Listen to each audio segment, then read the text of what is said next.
మన ఎంపీ గారు రఘువీర్ రెడ్డి గారు, అట్లాగే ఈ కార్యక్రమానికి నిజామాబాద్ నుంచి వచ్చినటువంటి మిత్రులు అన్న లక్ష్మీకాంత్ అన్న గారికి, ఈ కార్యక్రమానికి కర్త కర్మ క్రియ మమ్మల్ని అందరినీ అనేక సార్లు ఫోన్ చేసి మీరు రావాలి, నేను మీటింగ్ పెట్టినాను, ప్రభుత్వానికి అభినందనలు చెప్పేటువంటి ఒక సభ పెట్టినా అని చెప్పేసి ఇక్కడికి మమ్మల్ని పిలిచినటువంటి మీ అందరి అభిమాన నాయకులు, ప్రజానాయకులు అన్న మందుల సామీలన్న గారికి మనస్ఫూర్తిగా అభినందనలు, కృతజ్ఞతలు తెలియజేస్తూ ఈ కార్యక్రమాన్ని ఇప్పటి వరకు మేమందరం ఆయన చెప్పిన పనులు చేయాల్సిన పరిస్థితి వచ్చింది.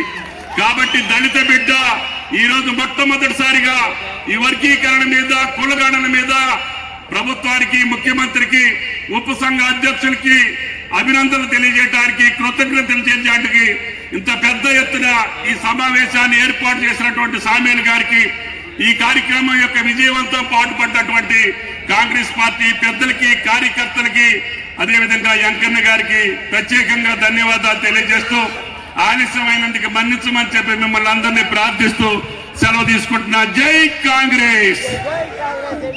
కావలసినటువంటి అన్ని కార్యక్రమాలు పూర్తి చేసుకుంటూ ఈనాడు సరోత్తమ రెడ్డి గారు పామాయిల్ తోట కూడా చూసా.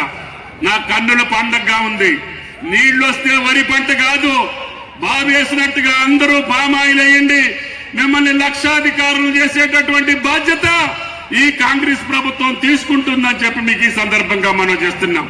వ్యవసాయ మంత్రిగా నాకు ఈ అవకాశం ఇచ్చినటువంటి కాంగ్రెస్ పార్టీకి మళ్లీ తెలంగాణ పచ్చబడేటట్టుగా, తెలంగాణ ప్రజల యొక్క మోములో ఆనందం నిలబడేటట్టుగా, అందరూ ఆనందంగా తెలంగాణ కాంగ్రెస్ ప్రభుత్వం ద్వారా లబ్ధి పొందేటట్టుగా ఒక పక్క సంక్షేమం, మరి ఒక పక్క అభివృద్ధి. మీరు చూశారు మూసీ ప్రక్షాళన అంటే ఏ పార్టీలు ఏం చెప్తున్నాయో, ఆ యొక్క కలుషితమైనటువంటి నీళ్లు తాగి ఆ పండేటటువంటి పంటలు తిని ఈ యొక్క నల్లగొండ జిల్లా పడేటటువంటి బాధలకి విరుద్ధంగా కాంగ్రెస్ ప్రభుత్వం రేవంత్ రెడ్డి గారి నాయకత్వంలో, ఉత్తమ్ గారి సలహా మేరకి మూసీని కూడా గోదావరి జలాలతోటి ప్రక్షాళన చేస్తామని చెప్పి కూడా మీకు ఈ సందర్భంగా నల్లగొండ ప్రజలకు విజ్ఞప్తి చేస్తున్నాం. ఇటువంటి భారీ కార్యక్రమాలు చేసేటటువంటి శక్తిని, సామర్థ్యాన్ని ఇచ్చినటువంటి తెలంగాణ ప్రజలకి, ముఖ్యంగా నల్లగొండ ప్రజలకి ఎంతో సాహసోపేతమైన నిర్ణయాలు చేసే అవకాశం ఈనాడు కాంగ్రెస్ ప్రభుత్వానికి ఇచ్చారు.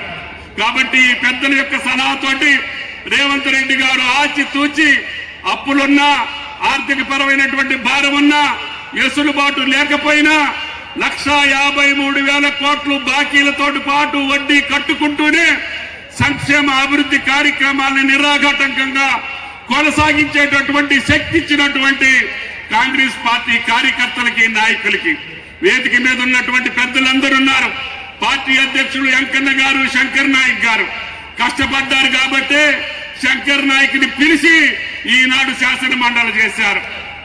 అదేవిధంగా వేదిక మీద ఉన్నటువంటి ఎంపీలు ఇద్దరు భారీ మెజారిటీ తోటి, ఈ దేశంలో పెద్ద మెజారిటీ తోటి గెలిపించారు. శాసనసభ్యులు కూడా 100% గెలిచారు. ఒక్కటి కొద్దిగా మిస్ అయింది. అయినా సరే ఇబ్బంది లేదు. ఉత్తమ్ కుమార్ రెడ్డి గారి ఆధ్వర్యంలో ఆయన సలహా మేరకి సూర్యాపేట జిల్లా, ఉమ్మడి నల్లగొండ జిల్లాలో ప్రతి అభివృద్ధి కార్యక్రమానికి మీ మనిషిగా పనిచేసే అవకాశం తప్పకుండా ఆనాటి జానారెడ్డి గారి దగ్గర నుంచి ఈనాటి ఉత్తమ్ కుమార్ రెడ్డి గారితో పనిచేసే అవకాశం నాకు ఆ భగవంతుడు కల్పించాడు. నేను కూడా నీటిపారుదలలో 10 సంవత్సరాలు, ఆ రహదారుల్లో 10 సంవత్సరాలు, ఇప్పుడు వ్యవసాయదారుల కింద కాంగ్రెస్ ప్రభుత్వం నాకు అవకాశం ఇచ్చింది. తప్పకుండా నేను ఎక్కడున్నా ఈ యొక్క జిల్లా, ఈ రాష్ట్రం యొక్క అభివృద్ధి కోసం పెద్దల యొక్క సలహాల మేరకి తుంగతుర్తిలో ఏం చేయాలో మీరు వదిలిపెట్టినా మీ శాసనసభ్యుడు వదిలిపెట్టే రకం కాదు. శాసనసభలో గర్జిస్తాడు, బయట గర్జిస్తాడు, ఎవరూ లేకపోతే గల్లా పట్టుకునే స్థితిలో మీ యొక్క ఎమ్మెల్యే సామేల్ గారు ఉన్నారు. ఎవరన్నా ఎస్సీ వర్గీకరణ ఏమైనా కమెంట్ చేస్తే ఒకటే విషయం మనం చేస్తున్నాం. ఒక న్యాయవాది జస్టిస్ షమీం అఖ్తర్ గారు ఇచ్చిన రిపోర్ట్ మేరకు మేము ఒక్క అక్షరం కూడా అటు ఇటు మార్చకుండా ఎస్సీ వర్గీకరణ ముందుకు పోతుందని చెప్పి నేను మనం చేస్తున్నాం. అదేవిధంగా ఈ శాసనసభలోనే ఈ శాసనసభలోనే ఎస్సీ వర్గీకరణ చట్టం చేయబోతుందని చెప్పి కూడా నేను మనం చెప్తున్నా. మీడియా మిత్రులారా, ఇంకో విషయం గమనించండి. చాలా మంది మాకు ఈ సబ్ కమిటీ విషయంలో ఎస్సీలకి రిజర్వేషన్స్ పెంచాలని చెప్పి రిప్రజెంట్ చేయడం జరిగింది. మేము ఆ విషయంలో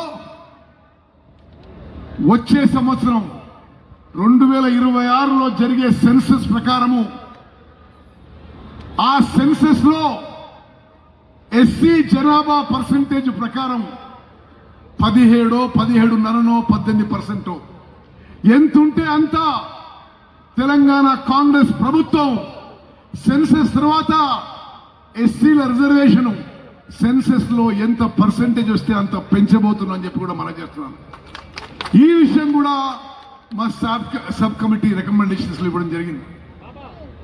అదేవిధంగా సామాజిక న్యాయం కోసం మరో గొప్ప విప్లవాత్మక అడుగు ముందుకేసి స్వతంత్ర భారతదేశంలో ఎక్కడ జరిగిన విధంగా సోషియో ఎకనామిక్ సర్వే, బీసీ కులగణన, క్యాస్ట్ సర్వే చేయడం జరిగింది. ఎవరేమన్నా బయట గ్లోబల్ ప్రచారం నమ్మొద్దు. మన ప్రభుత్వం, మన కాంగ్రెస్ ప్రభుత్వం ఒక సాహసోపేతగా నిర్ణయం తీసుకొని చాలా పకడ్బందీగా 104,000 మంది టీచర్లని, ఇతర ప్రభుత్వ ఉద్యోగాలను పెట్టి 50 రోజుల పాటు వేరే పని ఇవ్వకుండా, ఒక్కొక్క ఎన్యూమరేటర్ కి 10 ఇండ్ల కంటే ఎక్కువ బాధ్యత ఇవ్వకుండా 160 కోట్ల రూపాయలతో సోషియో